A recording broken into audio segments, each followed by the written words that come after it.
मूंछों पर ताव, सीने में जिगर और कट्टों का शौक रखते हैं।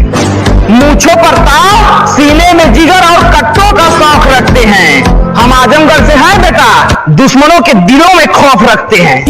जिला आजमगढ़ हई डाली तो फाटी हो, जिला आजमगढ़ हई कि किसी से नहीं डरता, सबके मुंह पर मार देता है ताला।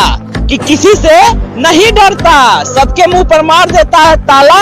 और बेटा यही तेरा बाप है, जिला आजमगढ़ वाला। आजमगढ़ के चीते हैं, शिकार पर ही जीते हैं। आजमगढ़ के चीते हैं, शिकार पर ही जीते हैं।